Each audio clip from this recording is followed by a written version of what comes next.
आचार्य रजनीश ओशो जी की कथन दुख का बंडल। एक आदमी अपने कष्टों से बहुत बोझिल था। वह प्रतिदिन भगवान से प्रार्थना करता था, मैं ही क्यों, हर कोई इतना खुश दिखता है, फिर केवल मैं ही इतने कष्ट में क्यों हूँ। एक दिन बड़ी हताश से उसने भगवान से प्रार्थना की, आप मुझे किसी और का कष्ट दे सकते हैं और मैं इसे स्वीकार करने के लिए तैयार हूँ, लेकिन मेरी ले लो, मैं इसे और सहन नहीं कर सकता। उस रात उसने एक सुंदर सपना देखा, सुंदर और बहुत ही खुलासा करने वाला। उस रात उसने सपना देखा कि भगवान आकाश में प्रकट हुए और उन्होंने सभी से कहा, अपने सभी कष्ट मंदिर में लाओ।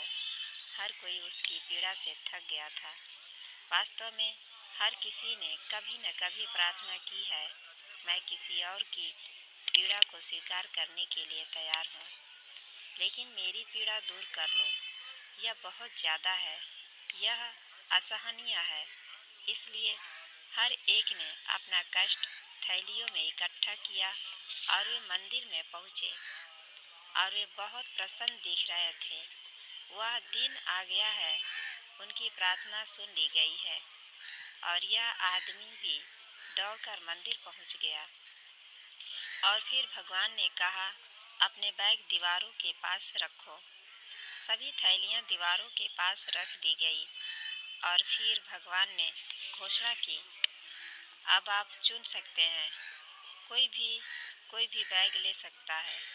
और सबसे आश्चर्य की बात यह थी कि यह आदमी जो हमेशा प्रार्थना करता रहता था, इससे पहले कि कोई और उसे उठा पाता, वह अपने बैग की ओर लपका, लेकिन उसे आश्चर्य हुआ क्योंकि हर कोई अपने अपने बैग की ओर दौड़ पड़ा और हर कोई उसे फिर से चुनकर खुश था। क्या माजरा था। पहली बार हर किसी ने दूसरों के दुख, दूसरों की पीड़ा देखी थी। उनके बैग इतने बड़े थे या उससे भी बड़े। और दूसरी समस्या यह थी कि व्यक्ति अपने कष्टों का आदी हो गया था। अब किसी और का चयन करना है। कौन कौन जानता है कि बैग के अंदर किस तरह के कष्ट होंगे। परेशान क्यों होना, कम से कम आप अपने कष्टों से परिचित हैं और आप उनके आदी हो गए हैं और वे असहनीय है। इतने वर्षों तक आपने उन्हें सहन किया है। अज्ञात को क्यों चुना। और सभी लोग खुश होकर घर चले गए। कुछ भी नहीं बदला था। वे वही पड़ी वापस ला रहे थे, लेकिन हर कोई खुश था और मुस्कुरा रहा था और खुश था कि उसे अपना बैग वापस मिल गया। सुबह उसने भगवान से प्रार्थना की और कहा, सपने के लिए धन्यवाद, मैं दोबारा कभी नहीं पूछूंगा।